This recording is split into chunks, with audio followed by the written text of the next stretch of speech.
Good afternoon, everyone. My name is Mahassan El-Amin, and I'm the president of the J. Franklyn Bourne Bar Association. And on behalf of the J. Franklyn Bourne Bar Association and the Women's Committee, I would like to welcome all of the honorees, distinguished guests, and scholarship recipients to the 10th Annual Scholarship Tea. I would really like to thank the committee for putting on such a fabulous event, and I would like to remind everyone when they have a chance to make sure you stop by all the vendors and look at all the beautiful merchandise available for sale. Before we get started with the program, I wanted to recognize some judges and other notable people. We have Chief Judge Mary Ellen Barbera,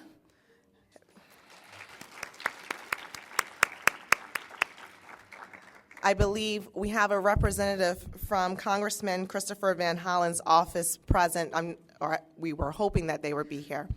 I would also like to welcome Judge Crystal Alves. Where is she? Oh. Judge, and my judge, Judge Beverly Woodard. I clerked for her.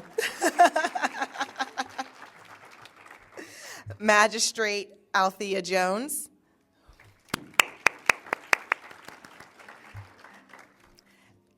And next, I don't believe they've made it here yet, but they did support the event, was Judge Krauser and Judge Krauser. And also Judge Joseph White and Delegate Michael Jackson. So am I bringing you on next? So next, I would like to introduce our co-chair of the event, Dolores Nicholas, recently married, and so I know her as Dolores Dorsenville. Good afternoon. So in 2013, the Black Women's Bar Association of Suburban Maryland merged with the J. Franklyn Bourne Bar Association and became the newly formed Women's Committee of the J. Franklyn Bourne Bar Association. For those that remember the Black Women's Bar Association, we were well known for our annual teas. So when we thought about our mission for this year, we wanted to continue the tradition, and we thought it would be a great idea to continue with the idea of the scholarship tea. So the Women's Committee is delighted to have you all here to help us celebrate the accomplishments of several amazing judges in our local community. And in keeping with one of our missions, we're truly very appreciative that you've all joined us by donating your time and your effort today to support our mission of providing scholarships to rising young women who are students of color who have demonstrated exceptional leadership in our community. We believe that it's important to celebrate and nurture their ambition and their dreams because they are our future leaders. So we promise you an exciting afternoon where we will hear from some of our accomplished jurists, as well as the county's top prosecutor, Angela Alsobrooks, and we'll have a little bit of entertainment in between, and then we will have our awards presentation. So without further ado, I invite to the podium Tea Committee member Kimberly Lewis, who will lead us in our invocation. Thank you. Good afternoon. It is so wonderful to see all these beautiful ladies and gentlemen, beautiful ladies in hats. If you would please bow your heads with me for the invocation. Father God, we thank you. We thank you for allowing us to gather for this occasion, an occasion where we celebrate the accomplishments of women who are in the legal profession, as well as scholarship recipients who are young women embarking upon the legal profession. Father, we ask that your presence be in your place, in this place, as we recognize our honorees, as we recognize the scholarship recipients, as we gather at this time of fellowship and celebration. Although we are in a mode of celebration, let us humble ourselves before you, for without you, none of this would be possible. You love us just the way we are, and please help us to become more than what we are right now, to become more joyful, more contented, more mature, and more blessed. We ask your blessing upon our honorees, our scholarship recipients, and everyone at this gathering. We will give you all the honor, the praise, and the glory. Amen. Good afternoon, everyone. You may continue eating, but some of our distinguished guests have to leave early, so we're going to continue the program. My name is Tanya Jones-Bozier, and I am also on the Women's Committee. And I have the wonderful, wonderful pleasure of introducing our 2016 Mabel Hubbard Legacy Award recipient, and that will go to no other than Judge Houghton.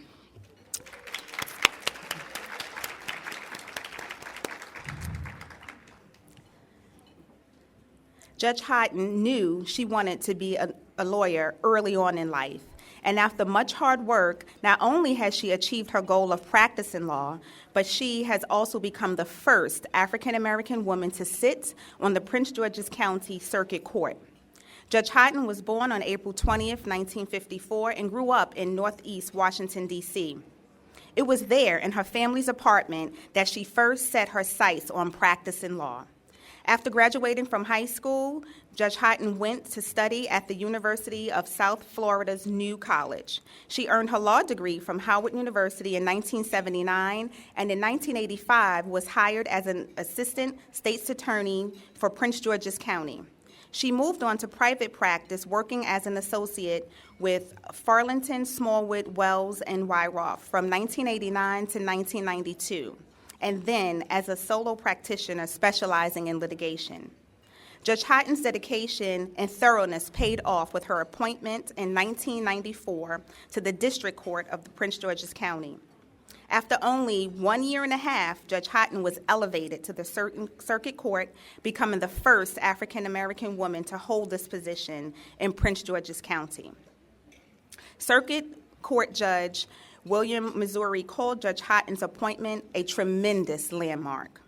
In 2010, Judge Houghton was appointed to Maryland's Court of Special Appeals by Governor Martin O'Malley.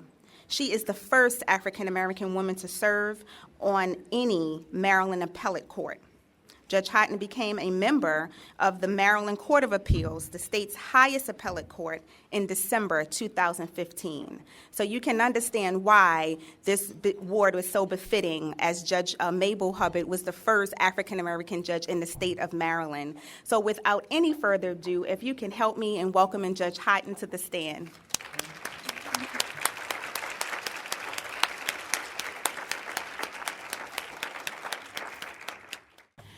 I wish Judge Hubbard could be here now, because when I was elevated to the circuit court, she met with me and she said, you just left the best job in the world. It's not too late. You can tell the governor that you want to change your mind, and I didn't. But I'm very honored and humbled to receive an award that is named after her. Of course, you're not going to get away quite easily. I've been asked to provide some remarks on the issue of reinventing ourselves as women. Does the answer pose a riddle wrapped in an enigma, wrapped in a puzzle? Perhaps the answer is not as elusive as you might think. The story of women of color in America includes waves of individuals who weave the fabrics of their families, lives, and communities, stitch by stitch, armed with an indomitable spirit and will, with daring ingenuity and resourcefulness, often with the last whisper of their breath, shape their lives and the lives of their children to fulfill a promise of meaningful destiny. Women of color squarely faced a reality of hardship, inequality, and oppression as they navigated their lives, yet managed to forge something out of nothing, transformed a vapor of nothing into a wind of significant change. Deeply in tune with the words of Frederick Douglass, If there is no struggle, there is no progress. These women confronted the obstacles which ensnared their lives and were able to come out on the other side. What do you really see when you look at me? Do you see a pioneer, a success? Can you possibly imagine the long and winding road I traveled to climb to this place? Are you familiar with the mountains I climbed or the valleys I fell in? Do you know at what point I took the road less traveled or why? Is there value in knowing my story? What vision, what dream gave me hope? What dreams did I embrace and fulfill? And should you be capturing that? Or am I simply a woman who responded to a call to serve, motivated by a special responsibility for improving the quality of justice as a judge?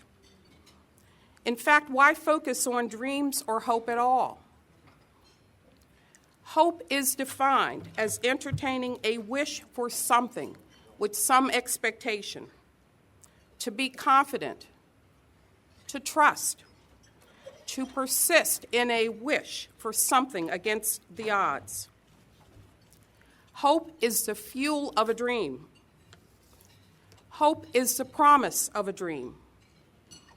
Circumstances that take hope out of the equation should be avoided.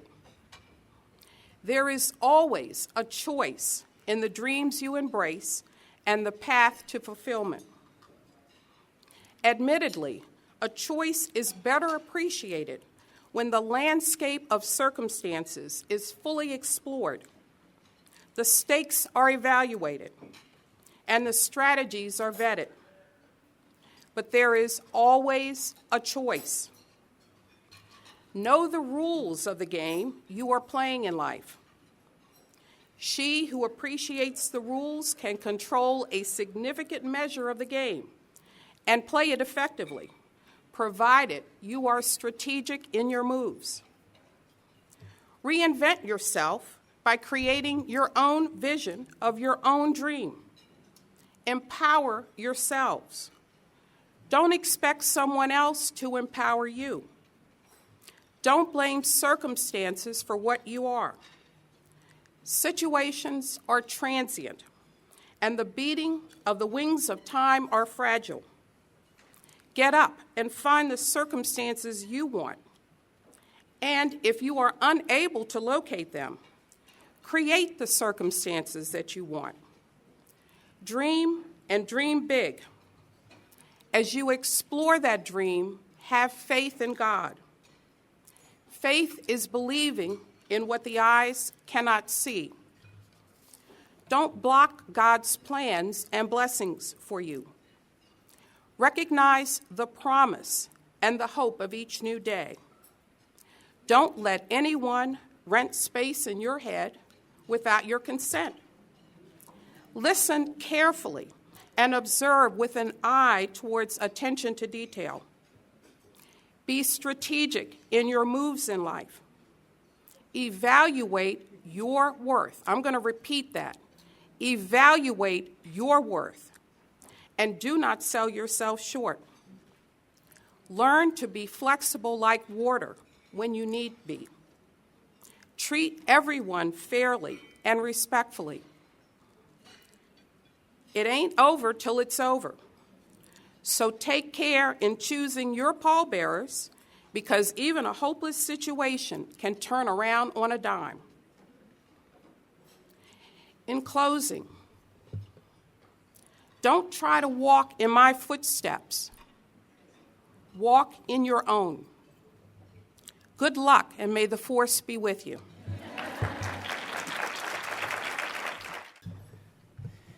Good afternoon.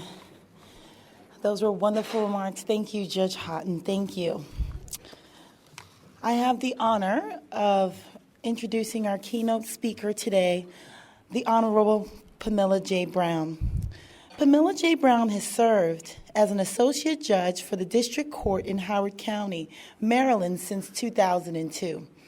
In that capacity, she presides over civil, criminal, domestic, and traffic matters. Judge Brown received her JD from the University of Baltimore School of Law after earning a BS in political science from Macalester College in St. Paul, Minnesota. Prior to her appointment, she served as a principal counsel and Maryland Assistant Attorney General and as the Assistant City Solicitor in the Baltimore City Law Department.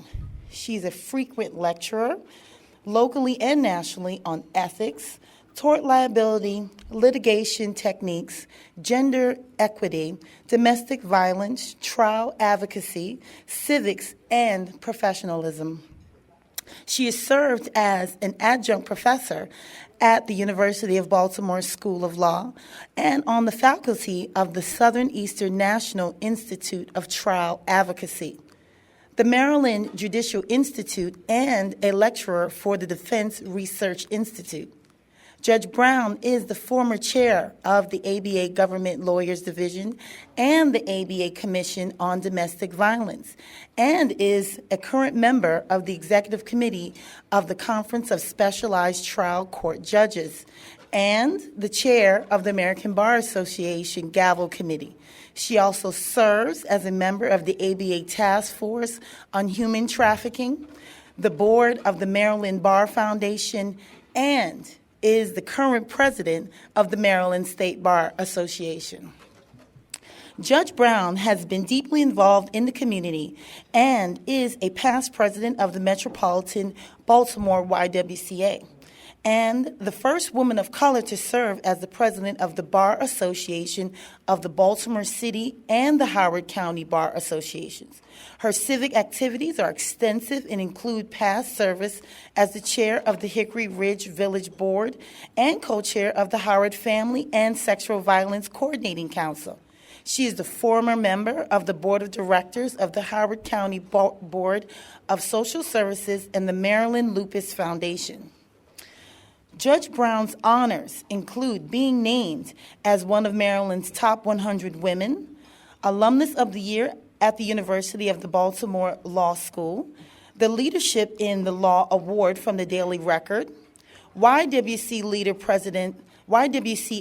President's Award, Balsa's Distinguished Alumni from the University of Baltimore Law School, the Torchbearer Award from the National Coalition of 100 Black Women, the Trailblazer Award, the Alliance of Black Women Attorneys Award, the Pro Bono Champion Award from the Pro Bono Resource Center of Maryland, the Living History Award from the Association of the Negro and Professional Women, and Brent Mitchell Award from the Baltimore City Bar Association.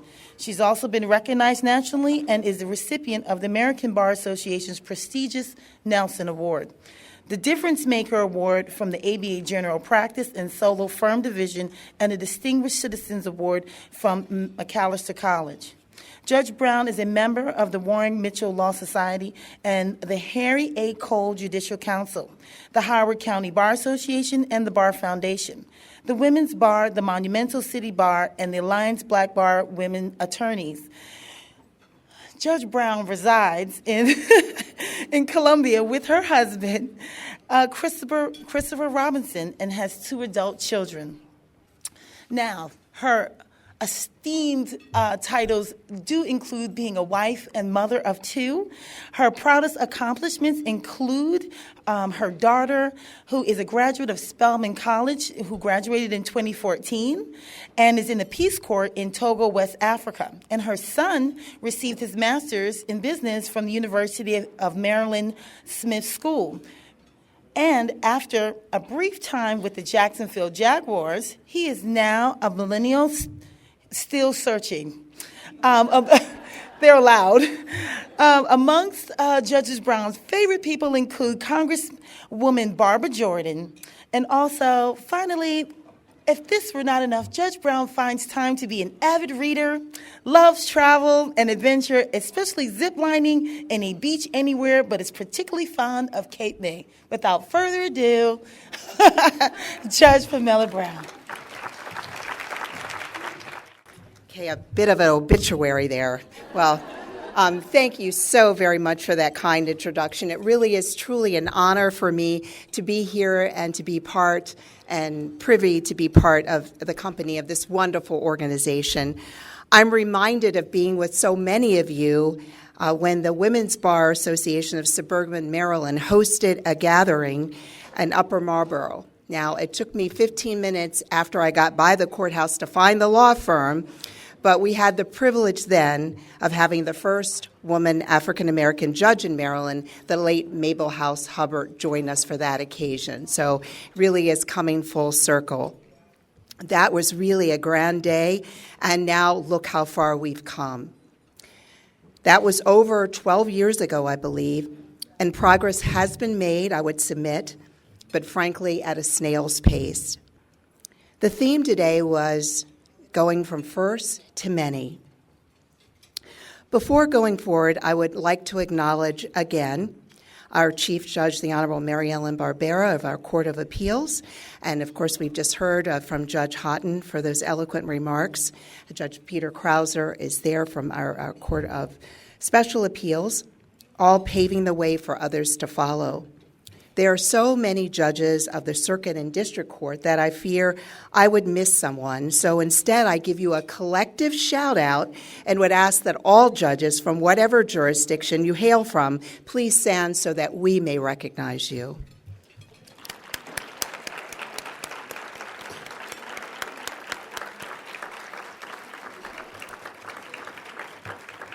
In addition, I was advised that there were many elected, appointed officials that are present, and we'd like to acknowledge their service as well.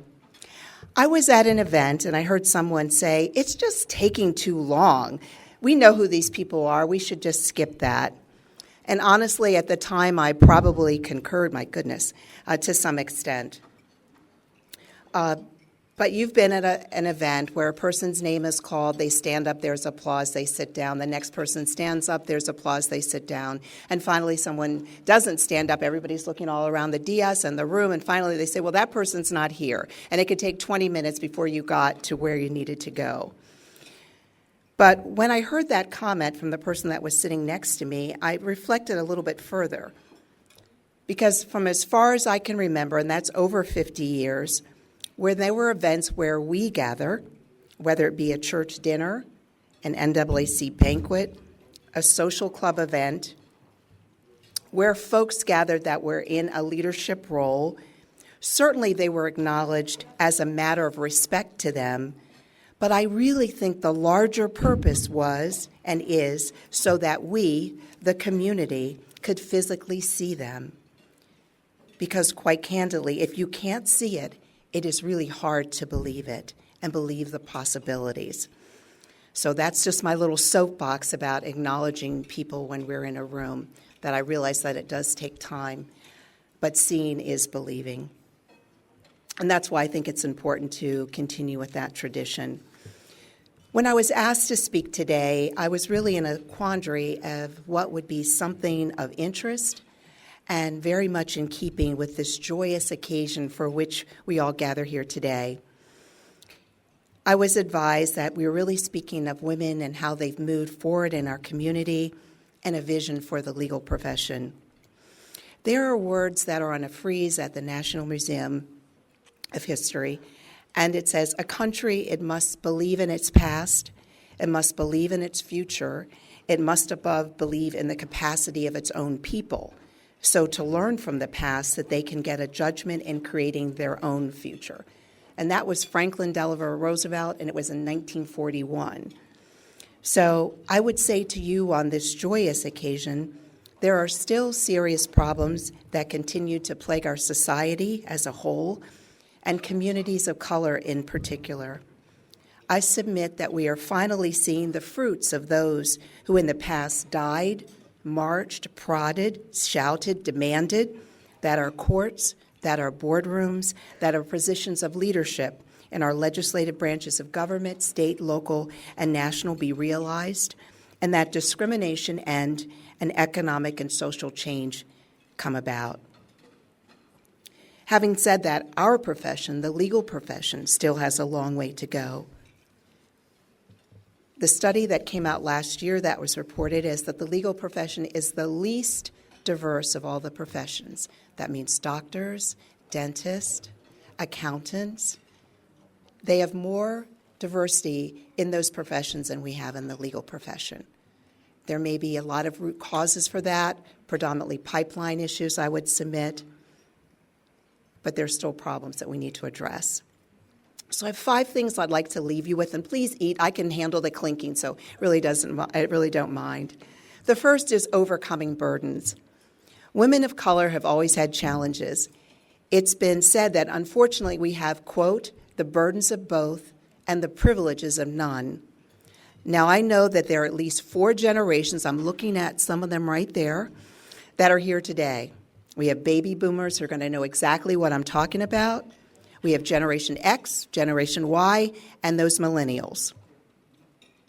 That saying, the burdens of both and privileges of none, was a reality for many of us in the legal profession at a time when there were not many lawyers. When I was in law school at the University of Baltimore, about 20% of my class were women. And when I graduated, I was one of only 2 women of color that graduated. So that sort of double whammy of race and gender was front and center. When I was in law school, not like anybody who's coming now, there were no women judges of color. There were no women of color as the county attorney, no women of color as a partner in a majority law firm. Nor were there any women of color who were the city attorney, the state's attorney, or chief public defender. So yes, things have changed. And they have changed because women who have become before me and you have struggled. They have demonstrated their worth, their value, their intelligence. And for me personally, I did not begin my career with an eye to extensive community service, and it really is an embarrassment. And the next time, I'm not giving my full resume. That's what you asked for. I'm just going to tell you what to say. But I did not begin my legal career with an eye that I was going to do extensive public service or be involved in the community. I was going to do my part, but that wasn't really on my radar screen. But I found myself reluctant to turn down a position in fear that they would not ask another woman, and most importantly, they would not ask another woman of color to serve because they would say, oh, I can't find anybody. I asked somebody, she said no, so I don't know anybody else. So I had, quite candidly, almost a compulsion that if I was asked to serve, I served. I did it willingly and quite candidly at some personal sacrifice for the amount of time and energy that I had to devote to that.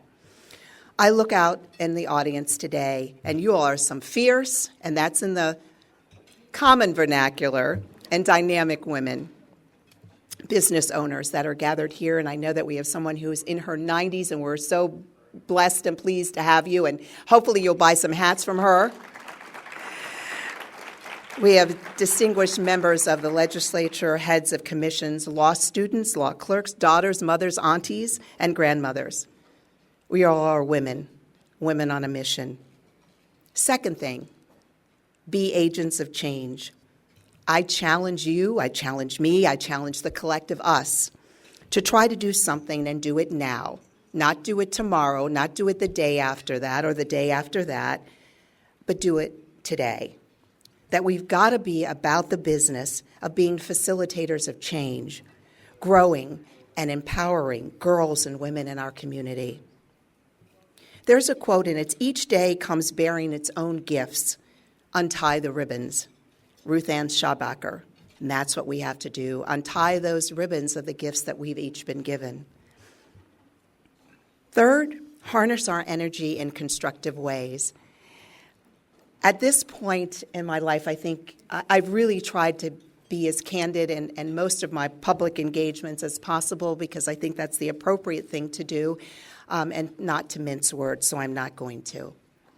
So when I say harness our energy in constructive ways, sometimes we as women, and I'm just going to be frank, can be petty, speaking ill of one another, letting jealousy get in the way, forgetting that it doesn't matter who gets the credit for accomplishing a task if it's for the greater good.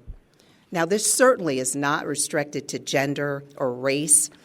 But cattiness is not a positive trait. It holds us back when we collectively could be doing so much. Likewise, when that is all of us in this room are given a blessing in our lives, we each need to reach back and pull up as many people as possible. It's not I got mine, so you go get yours. And certainly I am not saying that sort of the bootstrap way of living is not appropriate. It really isn't me. It has its place in requiring personal responsibility and ownership of one's future. I'm going to suggest to you one thing that you take away today. It's probably a little bit out there, but just bear with me. In our community, and that's typically our communities of color, we are fortunate to have Greek organizations, social clubs, and other entities that are doing fabulous work in our community. But we've yet to connect the dots. It may be unrealistic, but the power and commitment of so many is evidenced by the work they already do. Just think of what we could do on an annual basis if all of these groups got together for 1 year and made this commitment, that they would work with 1 or 2 or 3 elementary schools that have the highest percentage of students eligible for free lunch, with all of those organizations at the table for one school.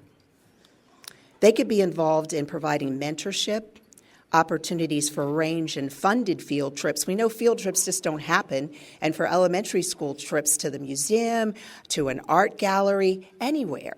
It's not going to happen unless there's funding by a PTA or other group to get the children out of a school environment. Tutoring, supplementation of school supplies, perhaps even sprucing up and painting a classroom, helping with the playground, laying mulch, donating board games, helping with their media center, perhaps assisting with purchasing computers, supplementing the library by buying books, whatever is needed. What else could they do if everybody got together? We could assist with conflict resolution and anti-bullying prevention with one-on-one speaking to students. We could assist with helping develop good study skills and adding maybe 3 or 4 times during that school year, a people's law school, where the parents and guardians would come to the school, go to the public library, there would be lawyers there, law students there that could provide sort of basic information about contracts, landlord-tenant disputes, basic criminal actions, expungement. Just think of what power that is if we all came together. Harnessing all that power in a concentrated way, in my mind, would really be remarkable. And I feel it would go a very long way to eradicating the cradle-to-prison pipeline that we currently see. We have to start somewhere. Now, before I came, I really was, I meant to sort of Google and see how many elementary schools they are in Prince George's County. I'll use my county for an example. So say it was 28, and if you did 3 a year, and in 10 years, you would have made a visible and lasting impact in all of those elementary schools. And I'm saying you have to start somewhere. Somebody would say, oh, well, why don't we start with the high schools? We're giving scholarships for college. Why don't we start at the middle schools? I'm suggesting elementary schools because they are the freshest and youngest of our minds, and I think it would be easy to do. Third thing, giving and making a difference. We've all heard of Angie's List, and that's advising folks about the services that are good and that people have had a pleasant experience with them, and Emily's List, which supports women's candidates. And I don't know how many of you heard about women's giving circles. I really knew nothing about them, women until a few years ago. And in essence, it's philanthropy at its best. It's women banding together, pooling their resources, and essentially supporting women in their own respective communities. Just think of the difference we could make, whether it's through bar association, a fraternity sorority organization, that we had giving circles that were out giving and doing things in the community, putting our resources together. Next is stand up and be counted. I'm the 122nd president of the Maryland State Bar Association, and I'm really proud to hold that mantle this year. I would be remiss if I didn't say I'm literally exhausted, but it's just 2 more months to go. And as I said when I was sworn in, that I thought that my ancestors would have never dreamed or envisioned that place and time on the shores where Harriet Tubman literally sent to freedom hundreds of men, women, and children. Every president of almost every organization takes the helm knowing that he or she is merely a steward on a ship, hoping that it's sailing in the right direction with initiatives that can take hold under the sails, often traveling to new and uncharted waters. I've tried to leave a legacy with over 46% of my appointments being of women and people of color to all the committees which I'm able to appoint, by creating a diversity and inclusion committee chaired by, from this county, the Honorable Tony Clark and Robert Gonzalez, taking a critical look at the sections of the state bar so that they are reflective of the community and our profession. I took an opportunity to meet with every local and specialty bar about their ideas and ways that we can work and collaborate. And finally, next month, we're going to host our first diversity and inclusion program, which will be at the Westminster Hall on the 16th of May. We'll have a speaker, and the executive committees of both Franklyn Bourne, all of our bars of color will be invited. When I say stand up and count it, as I was driving here today, as I turn on the radio each and every day, I don't know about you, and it's probably I have the bully pulpit, so I'm going to say it. I'm just stressed about what I hear on the radio. I think at many times, quite candidly, it's just plain vulgar. I don't really know what I'd do if I had young children that I had to drive to school every day. Things, and I'm just going to be very tempered, get down on your knees, stroke this, how should I do it? Maybe it's my age, maybe it's a degree of sensitivity that I have, but it appalls me. Years ago, my daughter and I had a discussion. It really wasn't a discussion, it was an argument. And I said, why do you listen to that music? It's so disparaging and disrespectful of women. And her response was, Mom, I'm not listening to the lyrics. It's just the beat. It's got a good beat. And I was like, okay, I'm not going to win this argument. Okay, you have your beat. But over time, I saw a distinct metamorphosis as she went through college and matured and found her voice. And now we're really on the same page.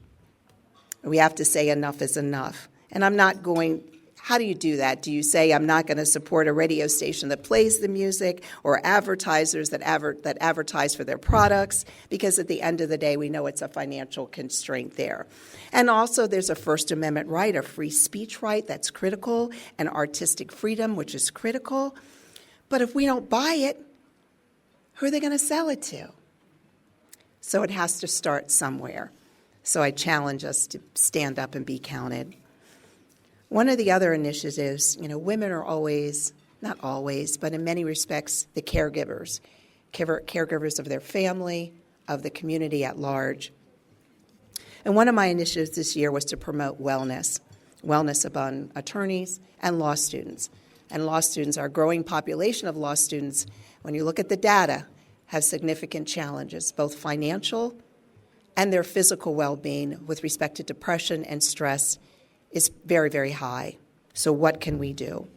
Now, wellness is defined as a complete mental, physical statement and social well-being that's achieved through a process of making yourself aware and making choices towards a healthy and fulfilling life. I don't know if I got those 10,000 steps, but I did park a long way away today. So when you get a chance, take a look at the website that the MSBA has and go specifically to Be Fit to Practice. There are recipes, there are things that you can do to de-stress. It's chock full of information, so I commend it to you. Now, going from first to many. Why are we here today? We're here to celebrate Judge Houghton. We're here to celebrate, also I understand, our newest members have been elevated or appointed to our courts. And we're here to celebrate the young women who are going to be the scholarship recipients today. And to those is to whom I speak right now, is that you are our future. It is in your hands. We're handing you this torch to carry forward. It's not an easy thing to do.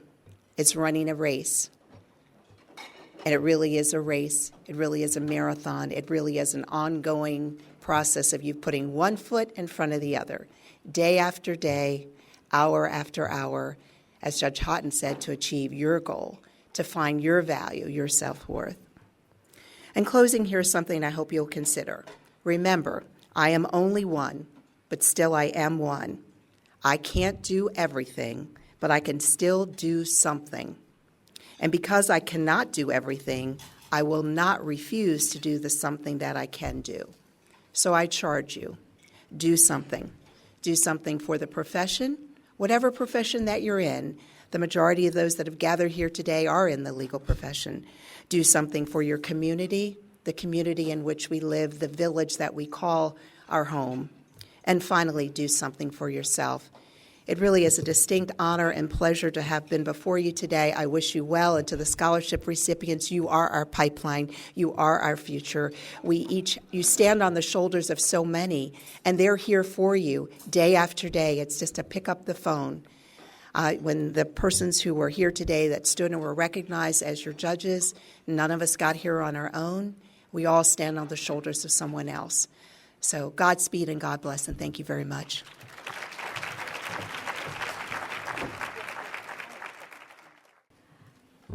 I have the pleasure and the honor of introducing Angela D. Alsobrooks, State's Attorney for Prince George's County, Maryland.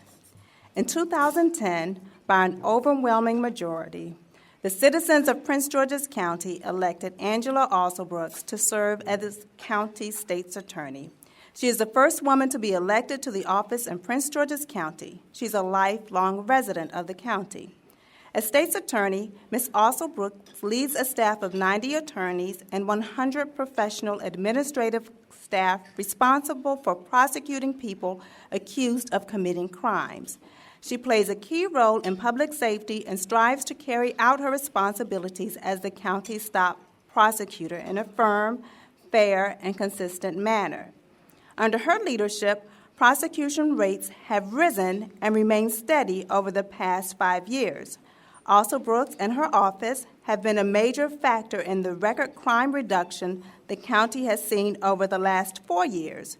Ms. Alsobrooks has also taken the lead in the fight to reduce domestic and family violence, hosting conferences for children and families, and developing training programs for clergy and others who counsel couples and families in crisis. After completing her public policy degree at Duke University and earning her law degree from the University of Maryland, Ms. Alsobrooks was hired to serve as the county's first full-time assistant state's attorney dedicated to prosecuting perpetrators of domestic violence. She tried scores of cases and successfully prosecuted violent offenders. Ms. Alsobrooks has been the recipient of an overwhelming number of awards. She has been awarded the Shirley Chisholm Women of Achievement Award by the National Congress of Black Women in 2016, a Community Service Award from the Women in Business Development also in 2016. She's been named one of the top 100 Maryland women in the Daily Record, both 2014 and 2015. And a host of other awards. Ms. Alsobrooks resides with her daughter. She's a member of the First Baptist Church of Glenarden and Delta Sigma Theta Sorority Incorporated. She's involved in the effort to raise breast cancer awareness in her community. And without further ado, I introduce to you the Honorable Angela D. Alsobrooks. Good afternoon, everyone. I tell you, it is it's so beautiful out, and what an amazing afternoon this is. I am so honored to be here with all of you all. I'm honored to celebrate the honorees today, honored to celebrate Judge Houghton. And you know what's amazing for me is I looked across the table, I thought, wow, how blessed I have been. As I looked at the ladies that we are here to salute today, I couldn't believe that most of them I have known now for nearly 20 years. I started my career, as you've heard, in 1997, May 27th, 1997, actually, and I started with the women who are being honored here today, many of them. As I looked out, I'm looking at Judge Bright, who's smiling at me now, and some of them I'm sure are going to kill me for saying these are women who are not just accomplished women, but what I'm proud of is these are really high-quality women, women of character, women who I know personally, and I look across the table and I am so very, very proud of all of them. I think about Judge Bright, who I'm sure she would kill me for saying it, but as I ran for office in 2010, I will never forget this woman who slept on the floor of my campaign office the night before the election because she wanted to make sure that I was successful. So thank you so much to Judge Bright, Judge Mason, who was just present last week to hold my hand as we buried my grandmother. This is a woman who's been in my life. I look at Judge Hall Johnson, who is my Duke University alum. We are Blue Devils and proud of it. And then there's Carla Smith, who is not here today, but for many of you who know Carla, you'll know that she is also very special to me. We started in 1997 as well. And so for all of the honorees today, I say congratulations to you. I'm so very, very proud. And then I'm thankful to the Women's Committee, Chair Dolores Nicholas, for inviting me today. I want to thank Mahasan also for allowing me just a few moments to speak with you.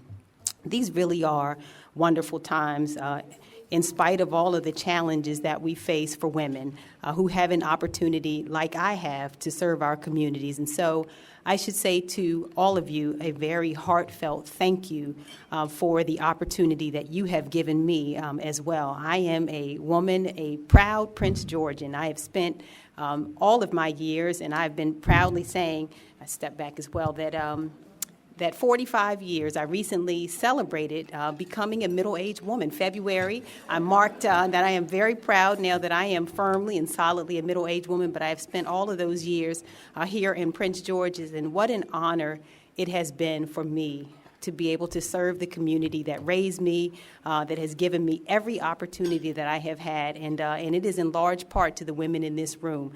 So I know that you heard just a moment ago how difficult it is for us to serve, but guess how we come to serve? It is only because you trust us, you give us opportunities, and you have certainly given me that opportunity, and I am deeply grateful.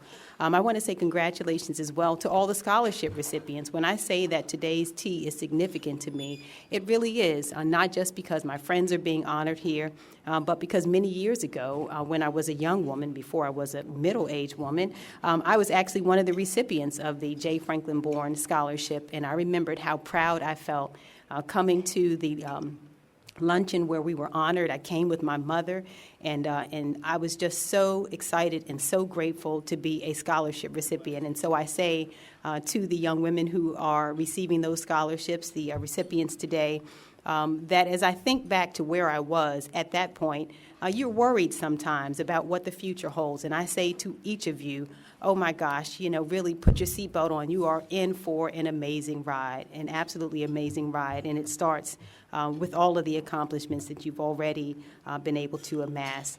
But we're here not just because of the people who are present, but it's always important, I think, for us to acknowledge the people who made this possible for us.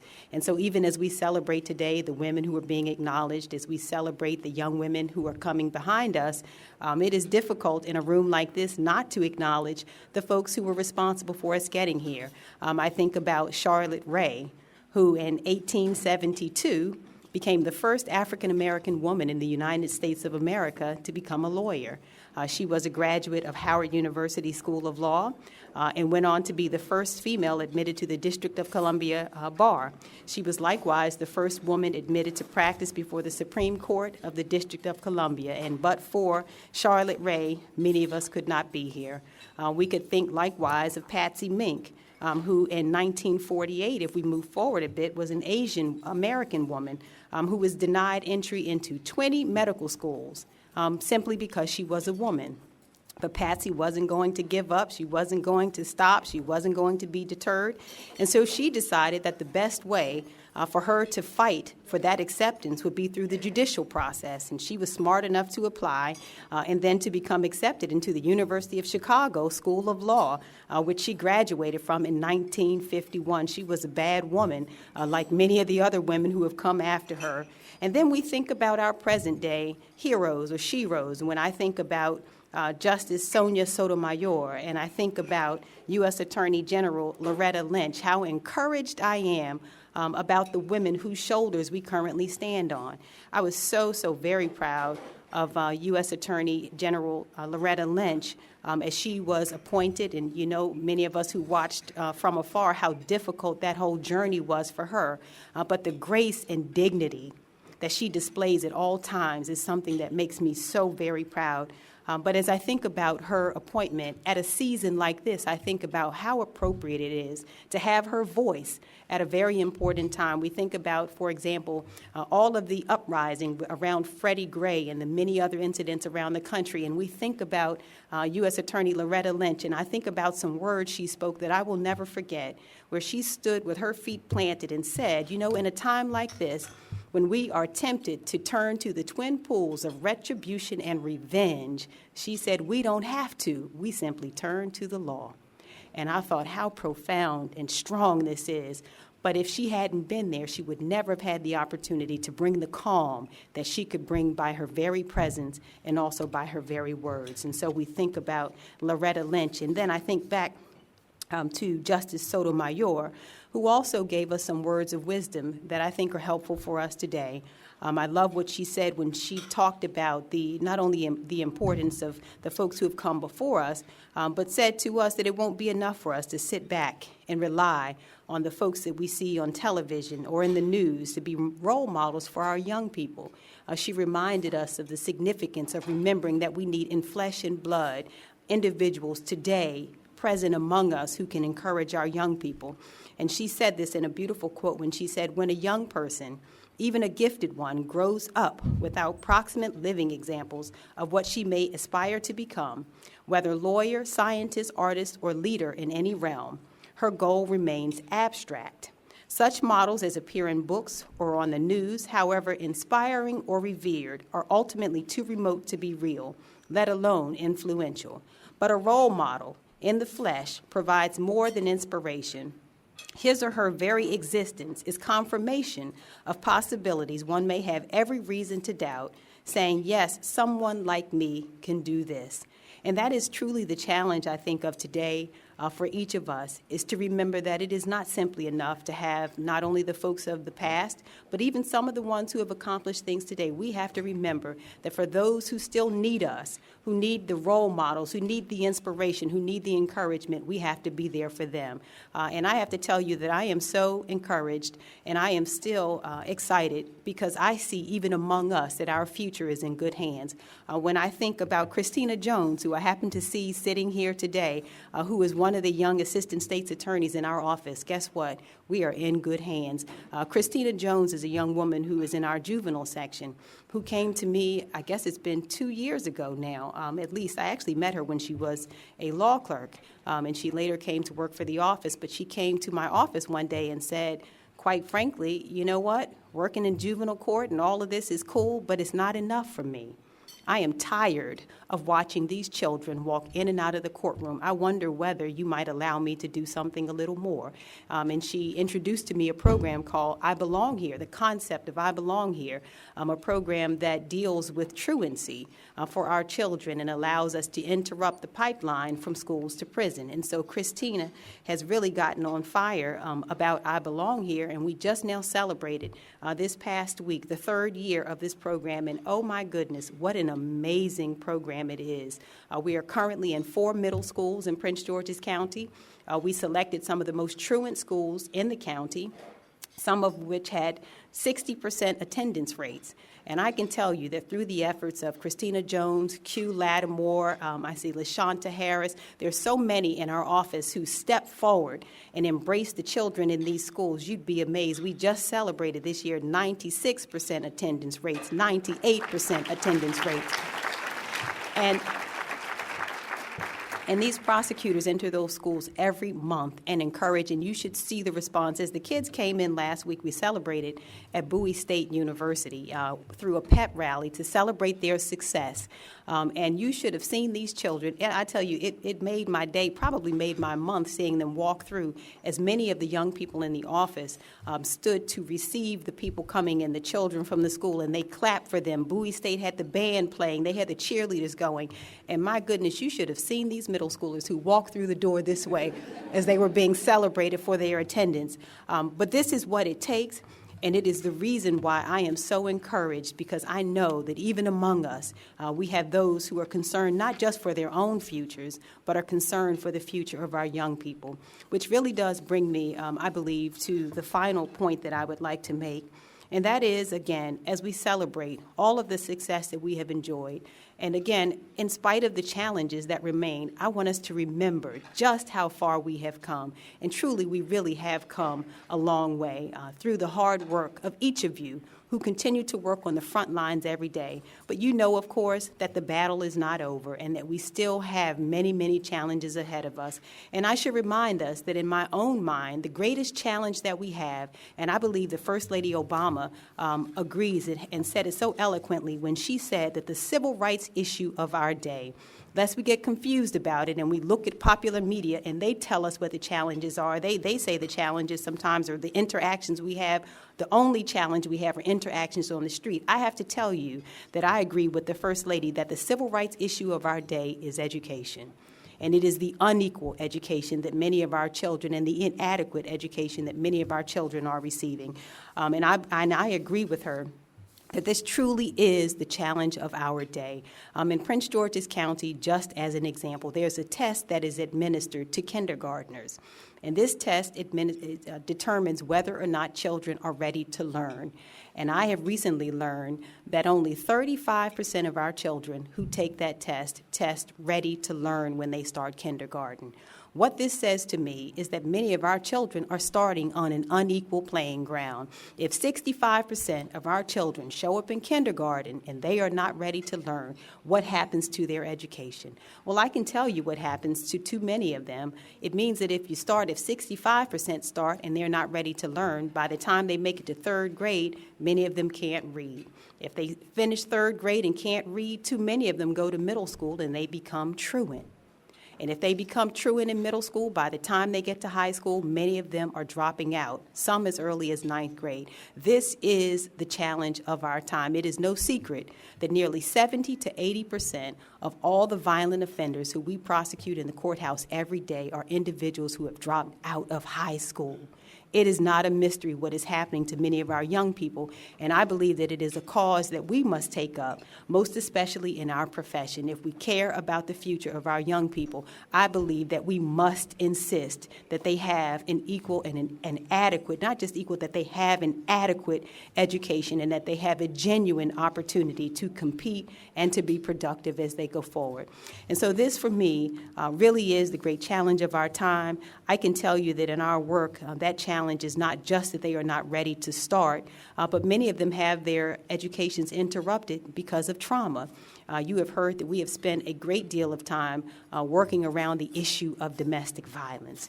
This, likewise, is an issue that I encourage even this group to take on and to become vigilant about. In Prince George's County alone, this year, 7 of the 20 homicides that we have been domestic in nature.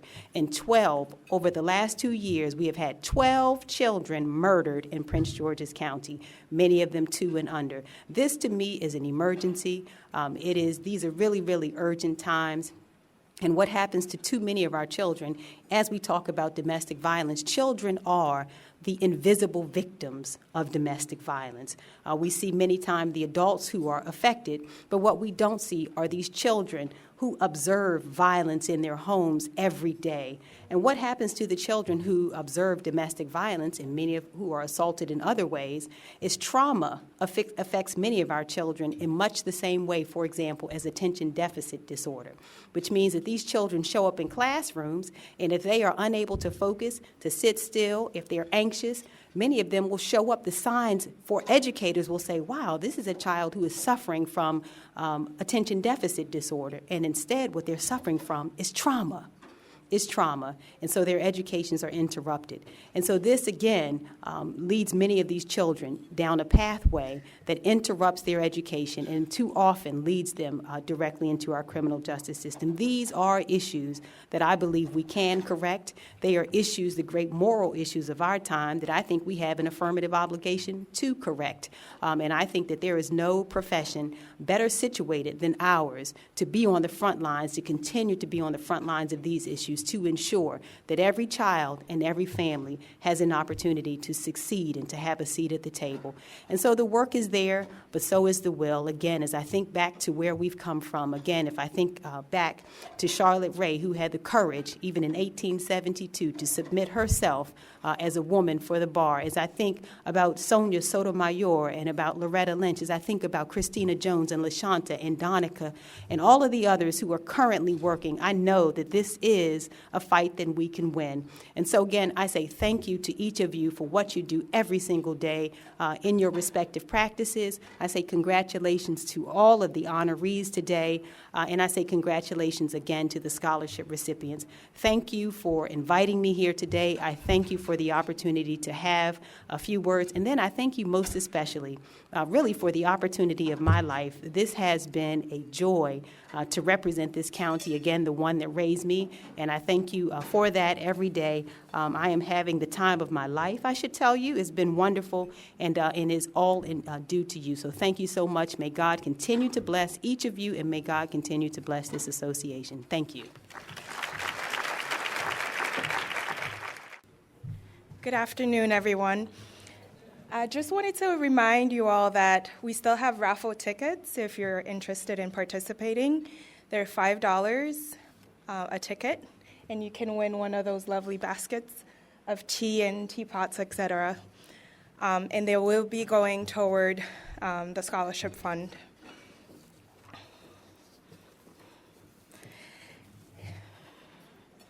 It is my great pleasure to introduce Miss Leslie St. Julian, who will perform a spoken word piece, which she wrote for today's event. She's a published author, spoken word poet, and inspirational speaker. Born and raised in my hometown, East Flatbush town of Brooklyn, New York, to Haitian parents, Leslie's very passionate about cultivating the lives of young women from underrepresented communities. Her grassroots movement, Lily's House, is her way of accomplishing her mission through Christian principles. Leslie uses her poetic writings to teach self-confidence and humility. She delivers an authentic, spiritual, and polished hip-hop soul sound to her performance. She also freelances in modeling and acting, appearing in the HBO television series The Wire and the film XXX2. She published her first collection of poetry in 2013 in her book More Than Me. Her latest published works include Brooklyn Stew, rhythmic poems for children, and A Child at Heart to read together, and Moments, devotions from the heart. Ladies and gentlemen, Miss Leslie St. Julian.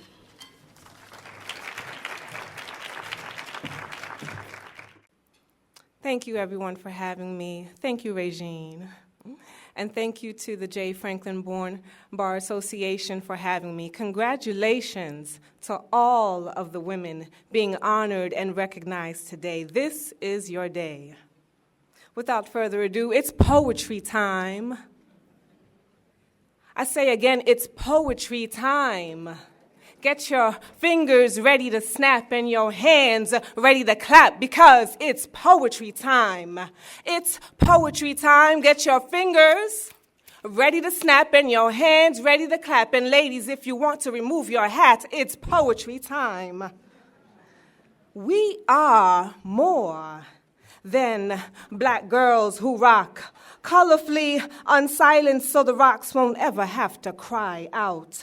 We are shades of hues, climbing all the way to the top, raising bars that stay high, designed with excellence to never drop, producing more than the cream but the entire crop. We are the measure Women of color especially stand as contenders. Welcome to the refinement and redescription of this league, of this league, of this league of our gender. We qualify ourselves at first dance. We make a great impression at the first glance. We get it right the first time on the first chance, for we are carrying the blood of Moses in our DNA, a.k.a. Harriet Tubman slave. Women of color know how to make ways out of no ways as the situation plays. Do you want to see a woman of color soar? Do you want to see a woman of color soar? Black, Asian, brown, mujer latina soar? Well, try closing the door. Try telling her that she can't. When she lives in a world where she is forced to wear the skirt and the pants. This is not a new day. Oh, this has always been the way. The first attorney was a black queen named Sheba. The model of the woman of color of today. You see, Sheba was bold enough to challenge Solomon's wisdom in 1 Kings 10:1. Oh, I didn't mean to go to church on y'all. I said I didn't mean to go to church on y'all, but I'm speaking to someone. Bear with me.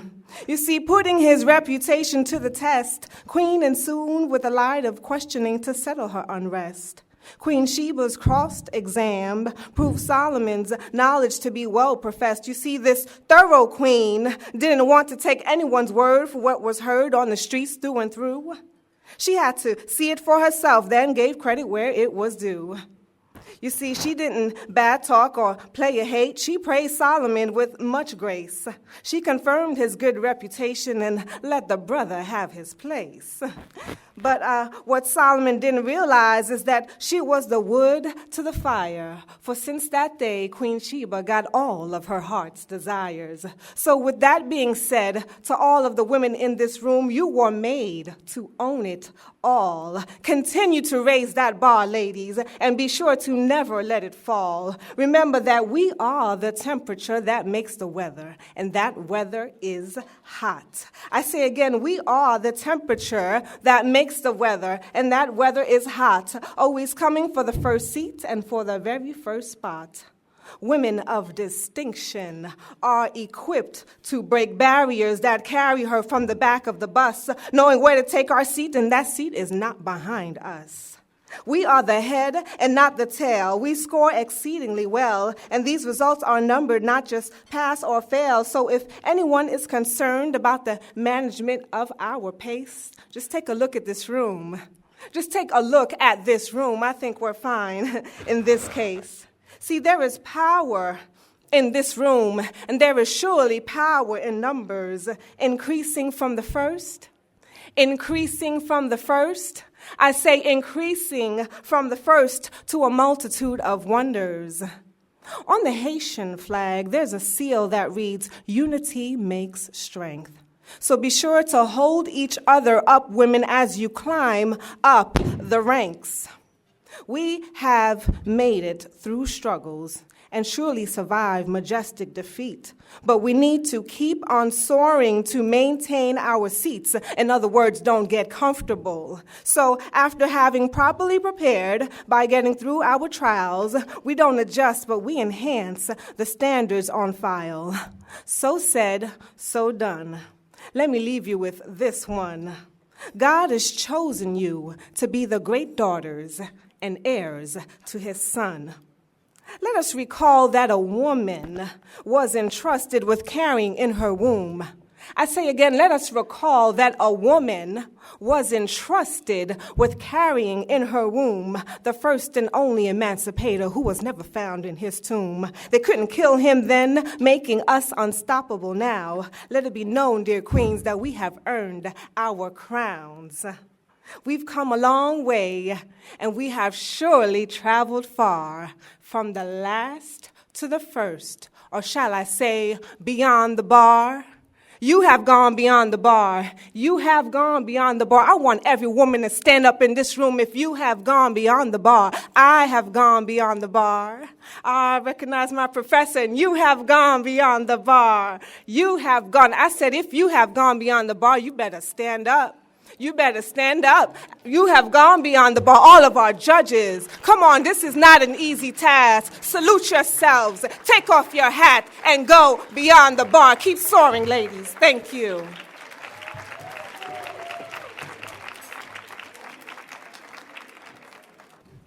That was phenomenal, phenomenal. What's your name? Gabrielle. All right, everyone. So I have my assistant with me, Miss Gabrielle. Everyone, welcome, Gabby.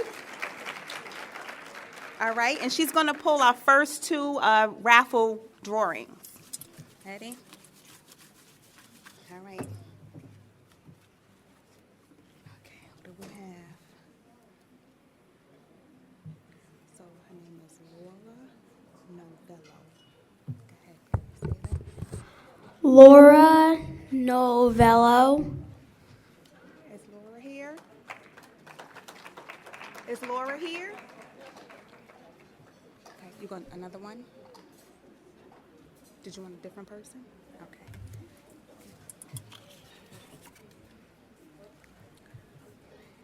Renee Boston. Renee Boston. Is Renee here?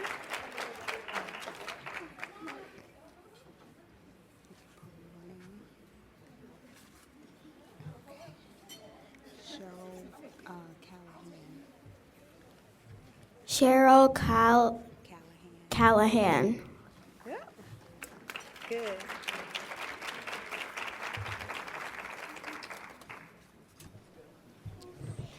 All right, good afternoon, everyone. My name is Jamie McDowell, and we have come to a point in our program where we're going to acknowledge our honorees. The three of us will be acknowledging the honorees. I will start with the first two, and as you hear your name, if you could please come forward and accept your award. We're going to start with the Honorable Karen H. Mason.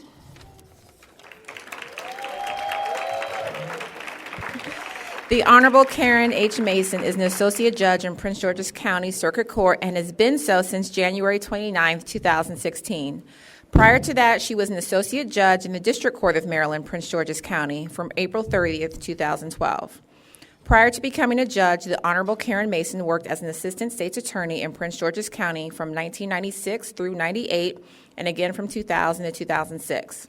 In 2007, she became a Master for Domestic Relations in Prince George's County and held that position until 2012. Born in Chicago, Illinois, the Honorable Karen Mason graduated from the University of Dayton and went on to graduate from the Columbus School of Law, Catholic University, with her JD. The Honorable Karen Mason is a member of various bar associations. She has volunteered her time to work as a moot court team coach for local high schools. She has been on the board of directors for Community Legal Services and has worked as an adjunct professor for Prince George's Community College. Please stand and congratulate the Honorable Karen H. Mason.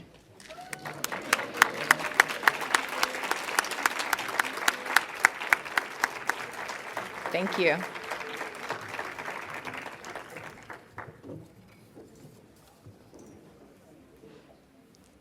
Next, we will be honoring the Honorable Carla N. Smith. If Judge Smith could please come forward, or a representative. Do you have a representative? All right.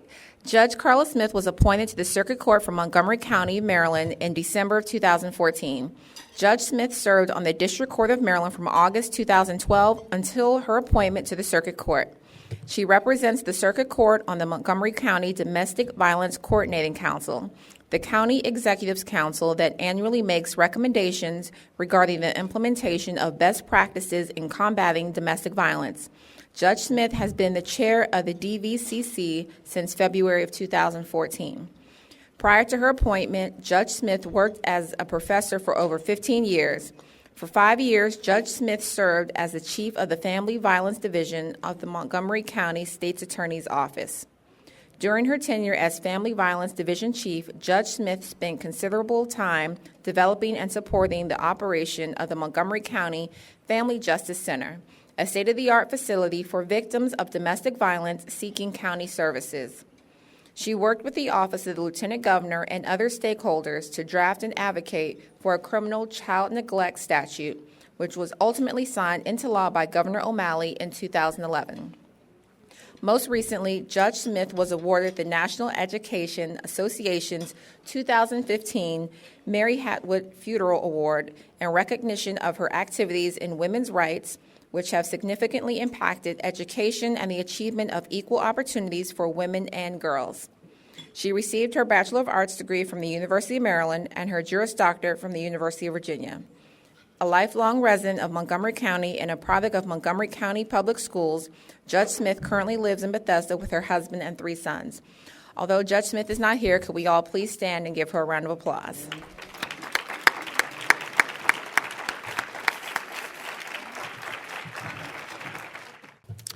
Good afternoon.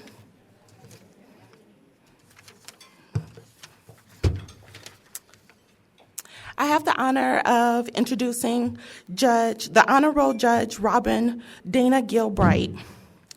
Judge Bright was appointed as Associate Judge in the District Court of Maryland, District 5, Prince George's County, in May 10, 2012.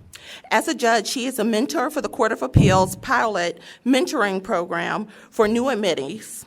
She is also a member of the Civil Law and Procedure Committee, the Court Operations Committee, and the Judicial Council. Judge Bright attended Niagara University for her undergraduate BBA in accounting. She attended Bowie State University for her master's in administrative management, and she attended law school at the University of Maryland School of Law. Judge Bright began her legal career with the Office of State's Attorney for Prince George's County, Maryland, and in 2006 served as an Assistant State's Attorney in Calvert County, Maryland. After working as General Counsel for nationally known Food Service Corporation, Ms. Bright returned to public service as an Associate County Attorney in the Office of Law for Prince George's County until she was appointed to the bench. Judge Bright has served on the Board of Directors for Prince George's County Bar Association since 2002.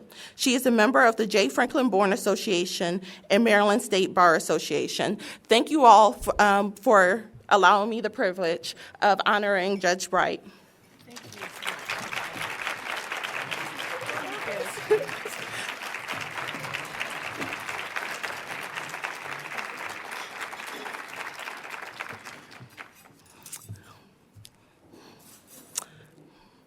Next, I have the honor of I'm a little nervous, y'all. I have the honor of honoring Judge Cho, Judge Jeannie Cho. The Honorable Judge Cho was appointed Associate Judge of the District Court of Maryland, District 6, Montgomery County on August 24, 2012. As a judge, she is a member of the Court, Access, and Community Relations Committee and the Judicial Council. Prior to her appointment to the bench, she had a variety of legal experiences. She was a partner at Partner, Hall & Cho, a shareholder at Schuman, Rogers, Gandol, Porty, and Ecker, served as the Assistant State's Attorney in Montgomery County, and was an associate at the law office of Simon Osanos. Judge Cho was originally born in Paju, Korea. She attended the University of Maryland, College Park for her undergraduate degree. She attended Loyola University for law school. Judge Cho has received numerous honors, such as the Maryland Citizens Award, Howard County, a community service for outstanding leadership as General Counsel, the League of Korean Americans of Maryland, a certificate of special congressional recognition, U.S. Representative Kristen Van Hollen Jr., and named Maryland's Top 100 by the Daily Record in 2015. Please give a round of applause and please stand up to honor Judge Cho.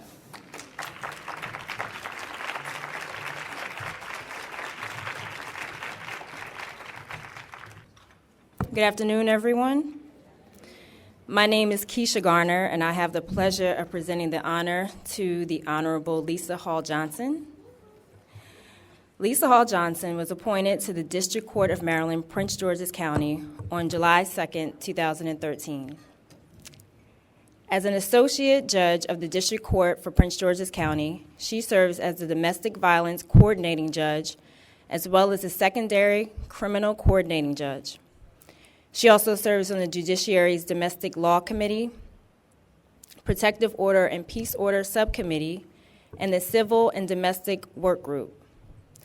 Prior to her appointment to the District Court for Prince George's County, Judge Hall Johnson was the Director of Litigation for Washington Gas Light Company. Judge Hall Johnson began her legal career as an associate in the Washington, D.C. office of McDermott, Will, and Emery. Desiring more trial experience, Judge Hall Johnson joined the Prince George's County State's Attorney's Office as an assistant state's attorney.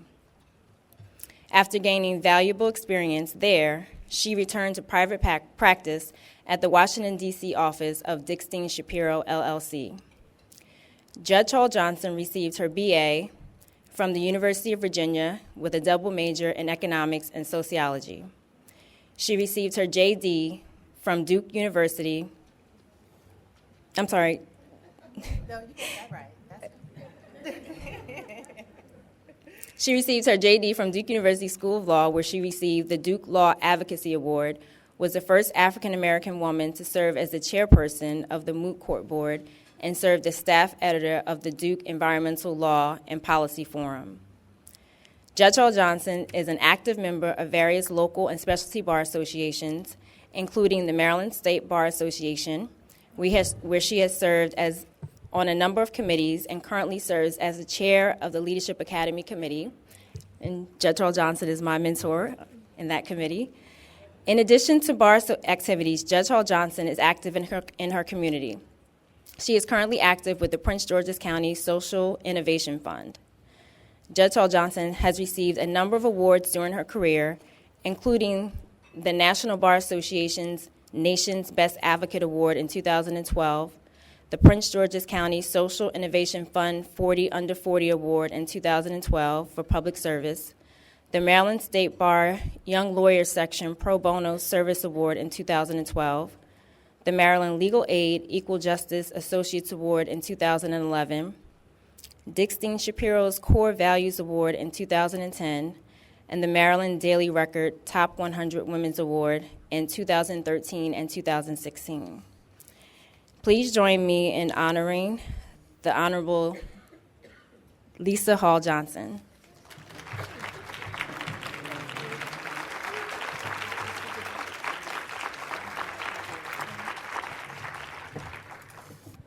And last but not least, please join me in honoring the Honorable Katina Stewart. Okay. Judge Stewart is not available tonight, however, we will honor her. The Honorable Katina Self Stewart serves as a district court judge for the District Court of Maryland, Prince George's County. Judge Stewart received her Juris Doctor from Catholic University, Columbus School of Law in 2001. Upon graduation, she served as law clerk for the Honorable Maureen M. Lemancini of the Circuit Court for Prince George's County. Thereafter, she worked as an assistant state's attorney with the Prince George's County State's Attorney's Office for over 11 years, trying all manner of cases from simple misdemeanors to homicides. She also spent time as a civil litigation associate. She currently serves on the board of directors for the Prince George's County Bar Association, and within the judiciary, Judge Stewart serves on the Specialty Courts and Dockets Committee and the Court Operations Committee. Most importantly, she serves as a mother to a 6-year-old Jackson and 4-year-old twin girls Riley and Kennedy, and also as a wife to husband Todd Stewart. Please join me in honoring the Honorable Katina Stewart.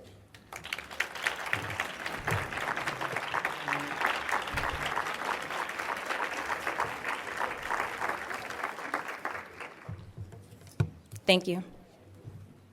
Good afternoon, everyone. Now it comes the time for us to present to our scholarship recipients. Can we please give all 3 young ladies a round of applause?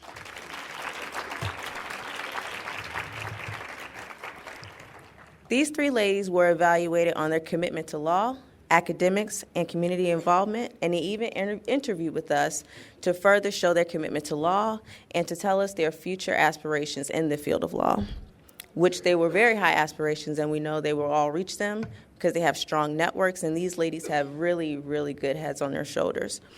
Their commitment to law and their progression of women in the field of law is not only exemplary, but also commendable. They embody all of the traits we look for when awarding our book scholarship, and we are proud to call them Bourne Scholars. When asked what was they wanted their legacy to be, our first contestant, Tokes, and I apologize in advance for saying your name wrong, but it is Tokes Ororiwalu. I'm pretty sure she'll correct me when she comes up. She is the 2L at the University of Maryland, Francis King Carey School of Law. She wanted her legacy to be starting a nonprofit organization for other female students who wanted to go to law school and to help prepare them. So I want to applaud her for that. This summer, Tokes will be working as a summer associate at K&L Gates in Washington, D.C., and after graduation, she plans to work in the areas of energy law or labor and employment. Her passion for helping others has led her to want to serve with several nonprofit organizations that are dedicated to empowering minority and female law students. Can we please give her a round of applause?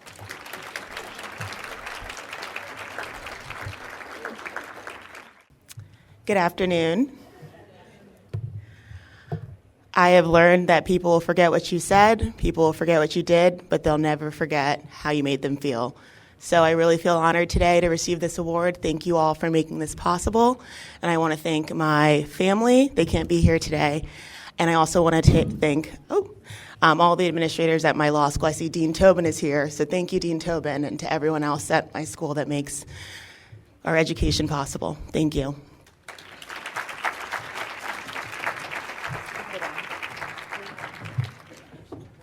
Our second recipient is Ms. Tawanda Luckett. She is a 4-year evening night student at the University of Baltimore School of Law. After law school, Tawanda intends to practice criminal and international law, focusing on issues related to human rights and the criminal justice system. Her goal is to bring awareness to the issue of mass incarceration and enrich the profession by championing initiatives that may result in programs designated to address mental health concerns, socioeconomic issues, and access to education in underserved populations. One of the things that stood out about this young lady as we did her interview was her commitment to the field of criminal law. She has done a tremendous amount in the area, and you can really see the drive in her eyes and in her voice and the passion that she has for this area. And we really do wish her all the best in the future. And Tawanda Luckett, if she is here.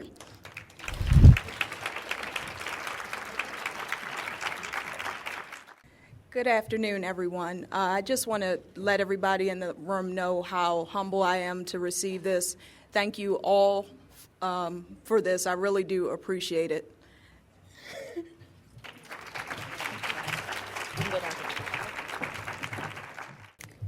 And last but not least, we have Maylet Yarad. She is a 1L at the George Washington University Law School. After law school, Maylet plans to work in the private sector, specializing in employment law. This summer, she will be a legal intern at the U.S. Equal Employment Opportunity Commission District Office in Miami, Florida. Maylet is excited to one day pay it forward and serve as a mentor to young black women pursuing legal careers. And I agree with Judge Brown. It is not me, it is the microphone.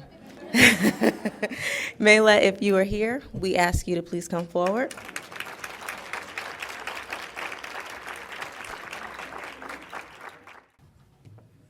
Thank you very much to the Women's Committee who organized this scholarship. I'm very honored to be a recipient, and thank you to all of the women who have come up here this afternoon and said such inspirational words. It's really nice to hear just a few weeks away from finals, and I hope to follow in your footsteps. Thank you.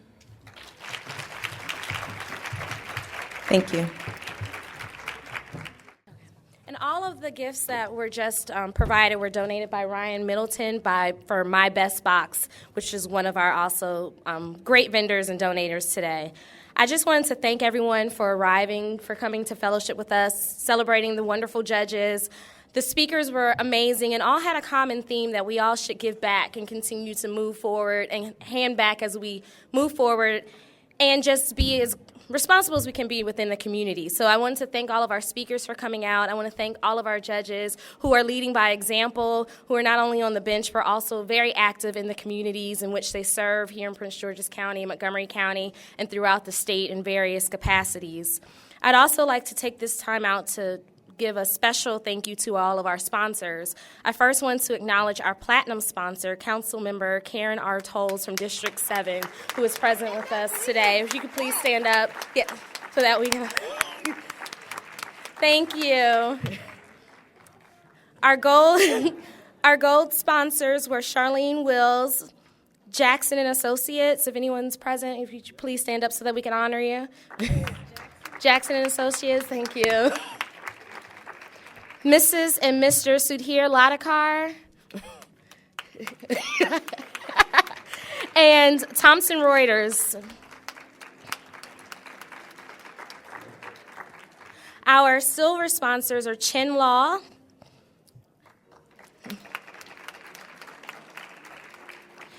the Prince George's County chapter of Delta Sigma Theta Sorority Incorporated, Joseph Greenwald and Lake, the Law Office of Anthony D. Mayo, the Law Office of Catherine D. Jones, the Law Office of Stan Duran Brown, the Law Office of Sabrina Richardson Thompson, she's in the back, and the Tyrone Law Group. And we also had several friends, Miss Elizabeth Hewlett, who is the chairman of the Maryland National Capital Park and Planning Commission, the Law Office of K. Lawson Wellington, and Shipley and Horn. I also wanted to acknowledge all of our vendors who are here. Please, once we conclude, please go stop by their shops. We have Ann Ferguson, who's providing travel bags, shawls, who's in the back. Benet Millinery, who is the hat vendor over here to our side, who provided a lot of our hats in the room. Jack's Dollhouse, which is straight behind me. Lee Jones, who is our Tracy Lynn vendor. Matipa Mutasemi, who is providing ethnic bags and purses. Roz Bernard, our Mary Kay representative. And Dr. Douglas Sims from Sims Chiropractic Center, who's over on the side, chiropractic center. Also, I would like to recognize, are there any other law students in the room? If you'd all please stand up, you all are our future. So I do want to recognize the law students who are here today. Thank you. And thank you to the Women's Committee who are all milling about, but could everyone in the Women's Committee please stand up? It's been a labor of love. Are you done? Yes. Okay. So I want to take a moment to thank some people other than those that have already been recognized, and thank you all for contributing to such a wonderful event. I want to take a moment to thank my husband, Lieutenant Hans Nicholas. Stand up.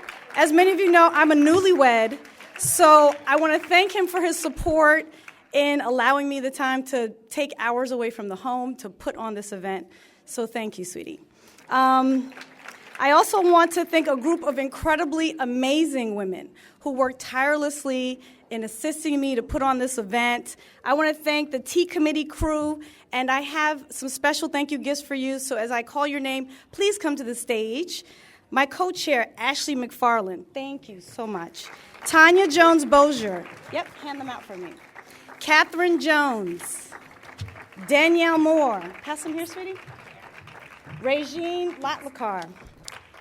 Candace Harris. Carmise Graves. Jamie McDowell. Vanita Taylor couldn't be here, but she was instrumental.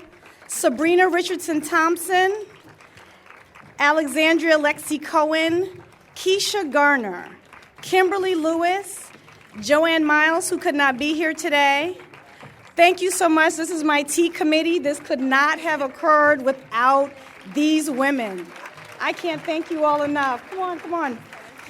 I also want to extend a special thanks to the executive board of the J. Franklyn Bourne Bar Association, our wonderful president, Mahassan El-Amin. You have been wonderful. Thank you for your support, and our president-elect, Sharon Kelsey, who is here as well. Thank you, thank you. So, without further ado, I will dismiss you all, but please take a moment to visit our vendors, fellowship with each other. We have the place for another hour or so, and I know we want to take pictures. We have a wonderful photo backdrop here that was provided by our sponsorships. So please come take some pictures. We have a beautiful red carpet, and we hope to see you at next year's annual tea. Thank you.